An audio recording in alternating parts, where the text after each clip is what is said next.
With it being the 4th of July, the day we celebrate America's independence, let's collectively say it all at one time. The Dallas Cowboys are no longer America's team.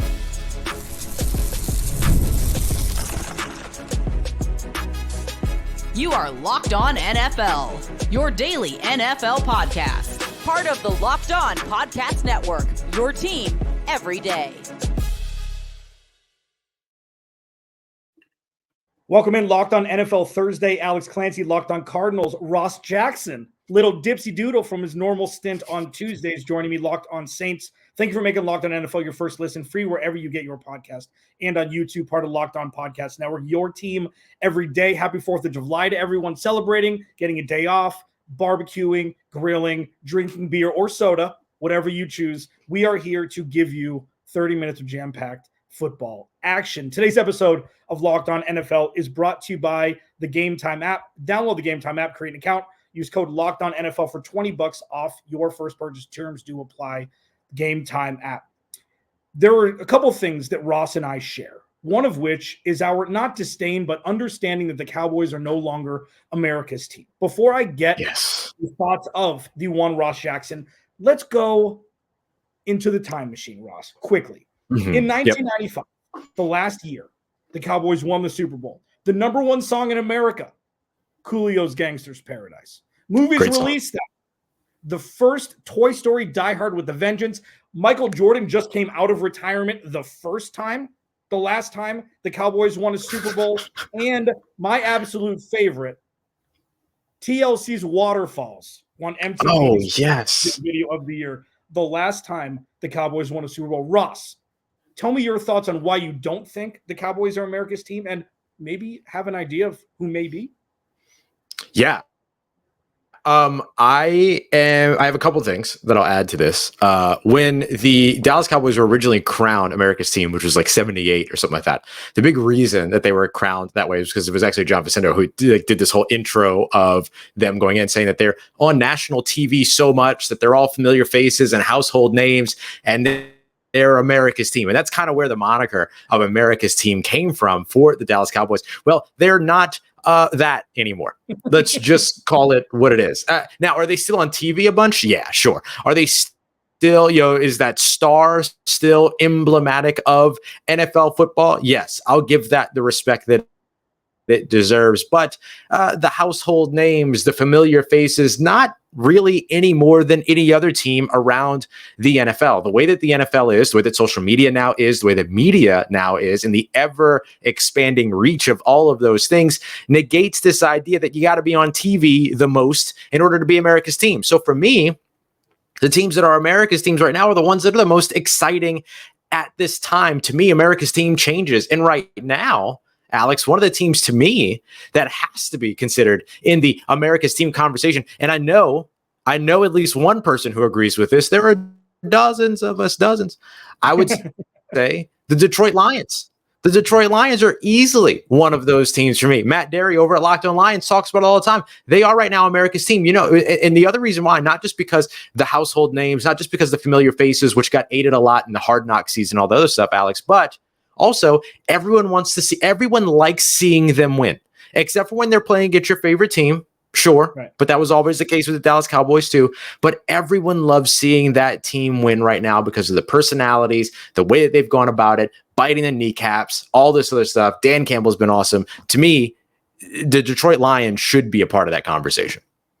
And I've been Jared Goff truther since day one. I think it's Sean McVay's fault that he didn't get the most out of Jared Goff. And Jared Goff is, he may have a little dumb face in him, but Jared Goff is the quarterback of America's team. And I think, Ross, one of the biggest fallacies that we find is it doesn't have to be drawn in blood. It could be right now. I thought the Cincinnati Bengals with Joe Burrow, Joe Cool for a while. But there's got to be, I think that there are stipulations in place, just like there are for Hard Knocks to qualify for America's team. The Buffalo Bills, you got to be an underdog. You got to have a good quarterback. You got to have not a D-bag wide receiver or D-bag quarterback head coach. They've got to be likable. And the last thing the Cowboys have really been likable, and I think it's Jerry Jones's fault more than Dak. Dak hasn't really done anything wrong. I don't think it is. Yeah, for sure. Right. And you could say America's team of the Minnesota Vikings for trading for Herschel Walker for making all that happen. So, I mean, like, let's discuss what really could have, how this, matriculated down to where we are. So do you think besides the Detroit Lions, another name with a quarterback who will be discussed in the next segment in CJ Stroud, and if he was crowned too early as the next great one, are the Houston Texans, poised to become that with that high-powered offense and DeMeco Ryans? Yep. And you've got, I'm just thinking, no, I'm sorry. I thought you were doing a list because I have a list. Well, I have red, white, and blue theme. Okay. Gotta love that. Texas, heart of America. Some might argue with that. That's fine. I don't care. It's not my real opinion, but Texas. I think you have to look at the fact too that you have an explosive offense, which is all of the brand of today's NFL. You want the explosive offense, but then you have the hard-nosed defense as well. So it takes you back to yesteryear and brings you into the modernity of the NFL. And again, faces that you're going to recognize when it comes to this team. The trade for Stephon Diggs, huge, right? The addition of guys like Will Anderson, the addition of guys like Danielle Hunter, CJ Stroud. You have the quarterback, you have the head coach, you've got the whole story right there. And you have the young offensive mind and Bobby Slowick, who, what do we think, Alex, 2-3 years is probably going to be a head coach? Easy. Yeah, like I feel like Houston's a really good pick there too. And that way, so we got an NFC option and an AFC option for America's team, and neither of them are the Dallas Cowboys.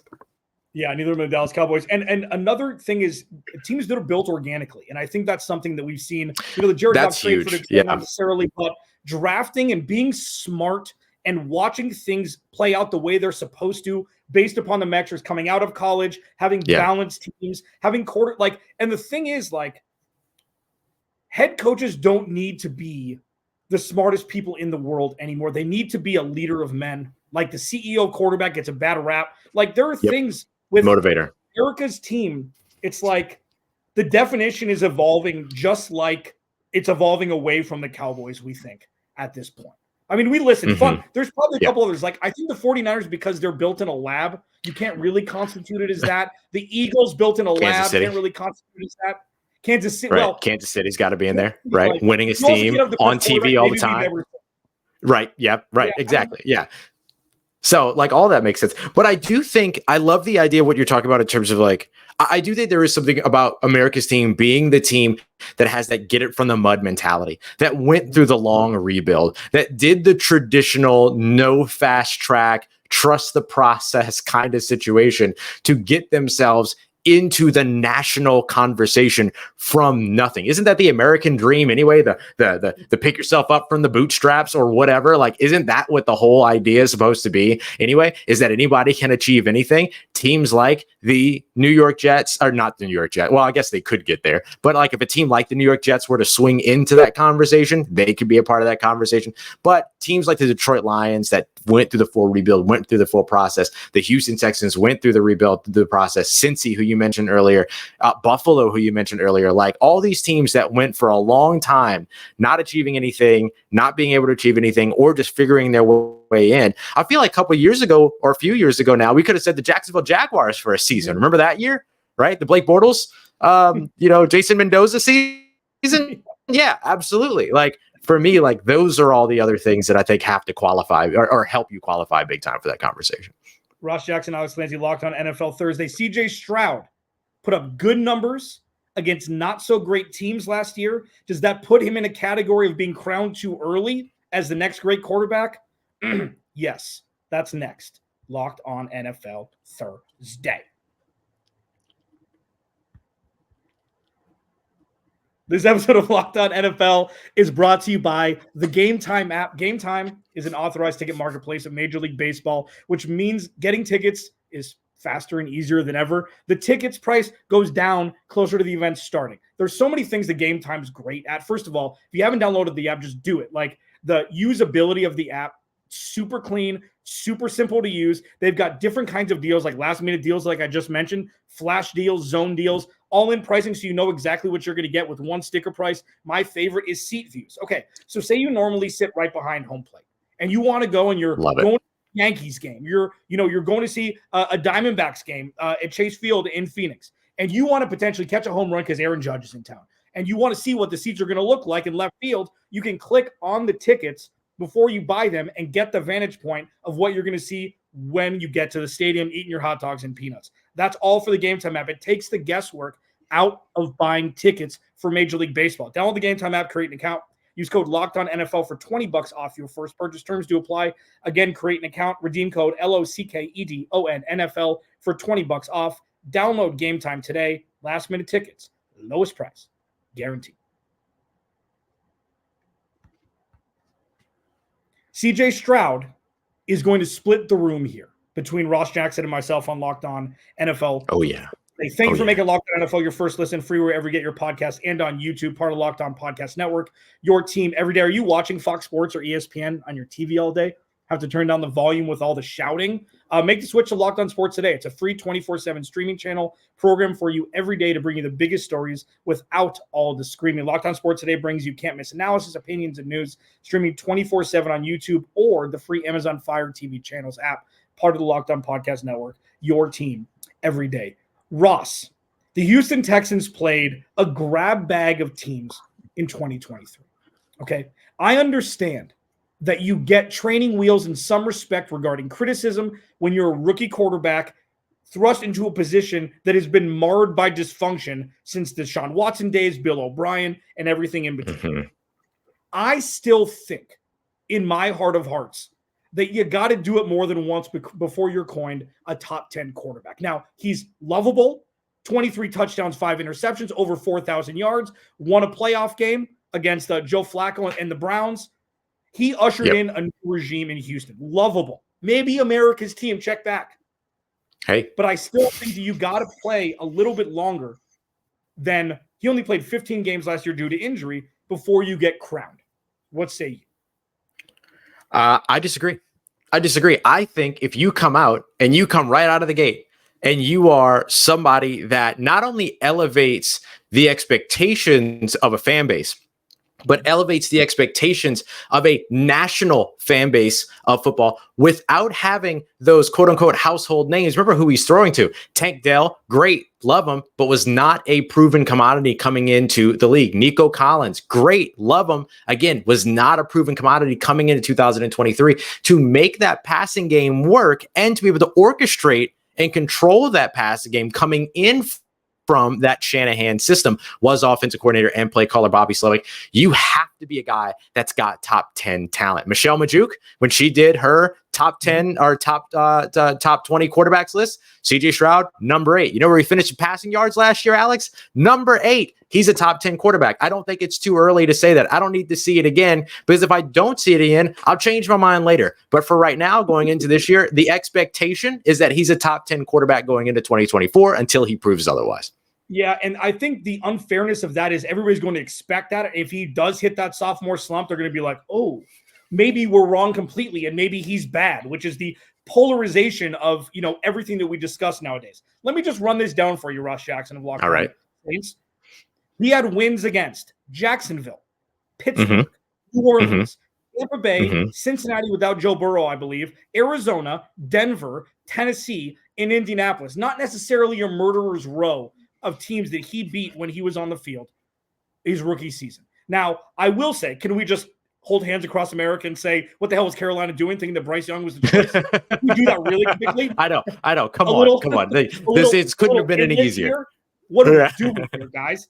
But I will say, this isn't a loathsome segment from my side. Like, he's what brings breaths of fresh air into the NFL. And we're not used to seeing it like compounding every year with guys you root for. And how do you not root for him? He's what everybody thought Justin Fields was going to be and better. Yeah. But I do think, unlike my compadre over there, that we need to see a first place schedule. We need to see him play tough teams with tape on him that's not college tape, where they just air it out. And he had some of the best wide receiver collection we've seen in the history of college football. And then, we'll see. I mean, they have made additions with Joe Mixon and Stephon Diggs. Like, do you think that he's going to expound upon, regress, or replicate pretty much the same ballpark as what he did last year, irrespective of who he plays?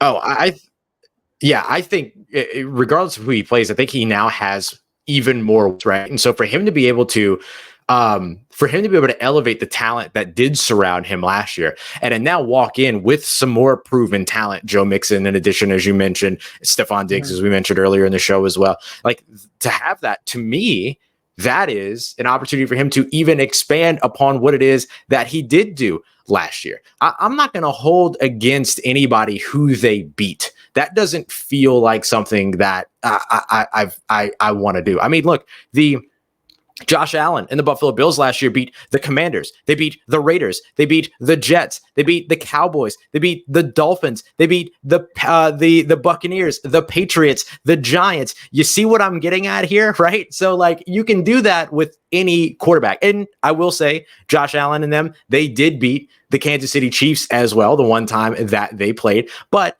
I don't think that it's out of the question that CJ Stroud and the Houston Texans could give Patrick Mahomes and the Kansas City Chiefs a run for their money. It doesn't feel like that's a thing that feels impossible in terms of what it is that they were able to do. So yeah, we can say that, well, we got a caveat. We have to hedge a little bit because of who they played. But look, you got to play who's on your schedule. And I'm not going to hold that against the player. I want to see what the player is able to do, regardless of who the opposition is. Can you elevate the players that are around you? Can you make the offense work? Can you orchestrate the offense? All those other things.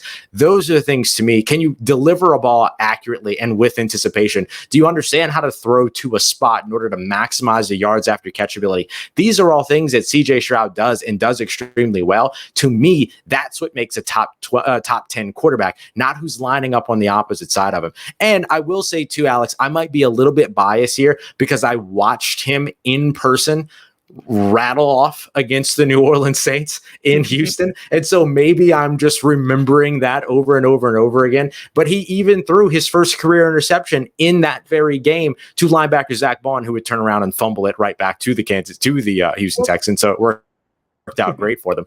But it was a game to where he impressed. He was incredibly impressive. So I will give myself a little bit of a reality check and say, hey, dummy, you watched him do it in person, and maybe that's influencing a little bit about what you're saying here. But I mean, even if that wasn't the case, I think I'd be hard pressed not to look at CJ Stroud as somebody that's not being crowned too early, and in fact, maybe should be being crowned by more people.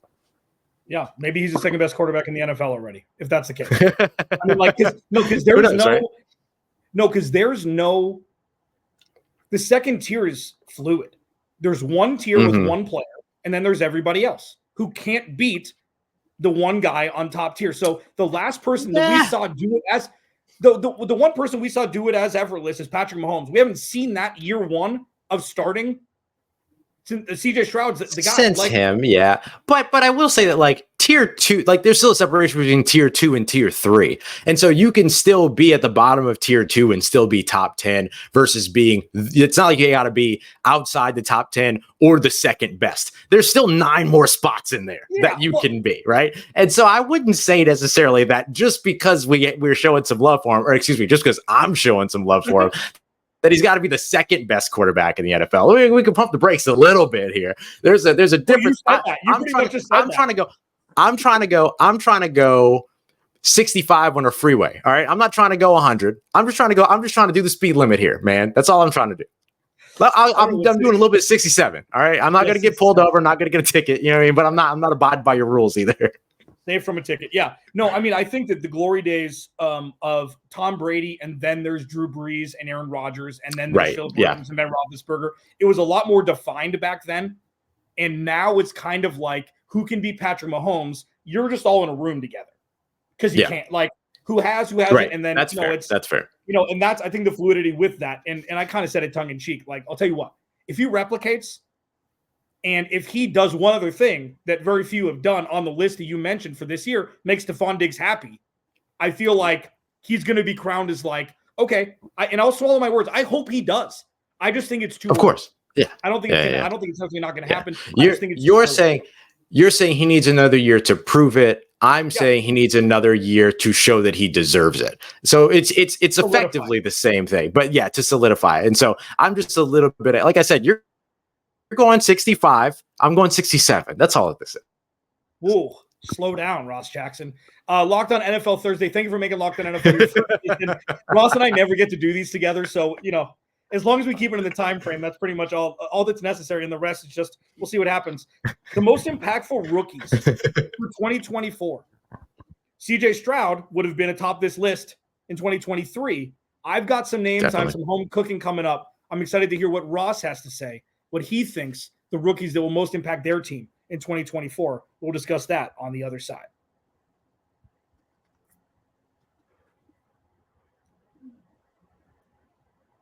Now, the fun part about the conversation, most impactful rookies in 2024, with how deep this draft was, can be a 3-hour show. You can make the case for a second-round pick in Cooper DeJean being the most impactful player for the specific team. Now, the qualifications for this segment that Ross and I have discussed is the most impactful player for the team that drafted him. Not who's going to have the most yards, not who's going to be the best quarterback. Right. It's going to be anybody, and you can be offense or defense. Ross, I took the lead on the first two. You have the lead. Who do you think will be the most impactful rookie in 2024 for the team who drafted? I'm going to start over on the defensive side, just because it ties in a little bit to a conversation that we briefly had earlier. And I'm actually going to go Dallas Turner of the Minnesota Vikings. I know that he's a guy that is like amongst the conversation for early favorites for the defensive rookie of the year and all that kind of stuff, but it's not really about that for me. I'm just looking at the fact that Minnesota last year tried to add another pass rusher to Danielle Hunter with Marcus Davenport. It didn't work, to nobody's real surprise. And then Danielle Hunter ends up heading over to Houston. And so the pass rush took a big hit over the course of the last couple of seasons for Minnesota. And adding Dallas Turner, who I think is going to be phenomenal in the NFL, I'm shocked that he wasn't the first defensive player off the board because he was drafted just a pick or two later after Laiatu Latu went off the board, who I think is going to be very good in his own right as well. But I just think Dallas Turner is going to be one of those guys that's going to be very pesky. He's going to have a big impact for Minnesota because of all the different things that he can do, the way that he phases his pass rush, all this other stuff that he does so incredibly well, and his ability to contribute to them while they have not as many strong pass rush options as we're used to seeing on a Minnesota Vikings defense. I think he's going to have a major impact for Minnesota right away, just because he's got every opportunity ahead of him to do so. Yeah, and Minnesota just breeds defensive studs. It's just what happens. This is true. This is true. They just do it. It just happens. And that could be the steal of the draft if it weren't for one player who went number 4 overall, who was the actual steal of the draft, and Marvin Harrison Jr. of the Arizona Cardinals. Yes. He would go number 1 overall in 92% of other drafts if there wasn't a Caleb Williams there. Okay? And I think that he's going to have the biggest impact because it's finally going to unlock something that Kyler Murray's never had, rapport with a homegrown young wide receiver. Yes. And it's something, it's not going to be Christian Kirk. It's not going to be DeAndre Hopkins, who was great, but Cliff Kingsbury didn't know how to use him. It's going to be a guy who is going to fit in a system that is going to be a run-first offense, but will also feature the wide receiver one of the future bountifully with the guy who has some of the best touch, not only in intermediate passing, but in the long ball in Kyler Murray. And it's something that is going to take the Cardinals to a next level that they haven't been with functionality and culture and family. And that's not to say they're going to win a Super Bowl next year, but I think the massive impact that he'll have is something that will coin him as the most impactful rookie in 2024. And there's one more I will say with the same kind of situation, and it's Xavier Worthy of the Kansas City Chiefs. Okay. Xavier Worthy is a ball. Yeah. Xavier Worthy is not A.D. Mitchell. Xavier Worthy is what they wanted Sky Moore to be. And I think with especially, and listen, Ross, that was the Bills pick. Yes, sir. It's going to work for the Chiefs. Why would you ever trade with the Chiefs if you're the Bills? Don't do that. Don't do that. Why would you ever help that team? Ross. They should have hung up the moment that, oh, hey, call it for kids. Hello? Number. Hello? Yeah. But that's like Xavier Worthy. They've been looking for the missing piece. He doesn't have to be Tyreek Hill. He just has to be a bona fide wide receiver 1A to Rashee Rice if he's suspended, whenever he comes back, to kind of move away from Travis Kelce needing to be the first and second option for that offense to click. And I think that it's going to be so much fun for him to have. It's just not going to be fair, in my humblest of opinions. Do you have any other names on either side of the ball that you think could be top of the list? Yeah, I got an offensive guy that I thought you were about to steal from me. Marvin Harrison Jr. was my number one on this list. I think the impact he's going to have from Arizona, like I cannot wait to listen to Locked On Cardinals all throughout the season to hear about this dude because he is going to be incredible. He was going to be incredible no matter where he landed, but I love where he landed with Arizona because nothing's in his way to be great. Everything is available to him to be great, and that's awesome. Another guy that I think has that, but to a lesser extent, because I think there's one thing in his way when it comes to being great, is Xavier Legette, who was drafted at the end of the first round by the Carolina Panthers. The issue here is that the one thing that's in his way is Bryce Young. The one thing that's in his way is the quarterback. That's a pretty big obstacle, my guy. Like, that's going to be really, really hard to navigate. But as a guy that has the ability to have an impact, Xavier Legette has the ability here to walk into Mint Street, right? Bank of America Stadium, and immediately have an impact at a position that no player has had an impact for years, like a real palpable impact for years since what, Steve Smith probably. And so this is a guy that, yeah, of course, my bad. But like you get the ball to this guy 3 yards down from the line of scrimmage. As long as you hit him in stride, he can do the rest. He's an easy button. He's an easy button for Bryce Young. And so all that Bryce Young has to be able to do a couple times a game, Bryce, is get the ball to Xavier within 5 yards of the line of scrimmage and let him go to work. Like, let him do the work for you. I thought it was such a good selection. And then knowing that he's going to be paired with an offense that's going to be overseen by Dave Canales, who knows how to maximize those weapons, has done it very well for some of the young quarterbacks that he's worked with, all that. I think Xavier's a guy. And that's why I thought when you said Xavier, I thought you were taking my guy, but you went Worthy. But I definitely think that Xavier Legette has one of the opportunities here to have a major impact at a position where they have just been starving for talent for a while. So you just think Bryce Young just needs to be Tua in the pocket? Yeah. Be any quarterback. That's the thing. Yeah, that's the thing. Is like, even when it comes to Tua, like, he's just doing what it is that every other quarterback does. He's just operating in the system. So all that Bryce has to be able to do is operate the system, orchestrate the system, right? And if he's able to do that, then I think you have at least this one guy who has the talent to be able to help to maximize what that looks like in terms of what the success actually can be. Yeah, and an honorable mention for me before we get out of here is either of the Florida State guys drafted by Braden Fisk from the Rams, like Aaron Donald's gone. There are huge shoes to fill. And something tells me those pesky Rams are going to figure out exactly how to replicate Aaron Donald's production, maybe through a couple of guys. But I feel like Kobe Turner is going to be able to help there too. Like, yeah, for sure. Yeah. So that's an honorable mention for me. But I mean, how deep this draft was 55 players. Like, how many players could have gone in the first round that actually went in the just multiple 10 plus? Yeah. That we're talking about first round picks. So listen, it's going to be a fun year, and I hope you keep it locked here on Locked On NFL Thursday. Ross will be back with his partner, I believe, next week, and Luke Braun and I will be back with Tyler Rowland of Locked On Titans next week. Enjoy your fourth. Thanks again for making Locked On NFL your first listen, free wherever you get your podcasts and on YouTube.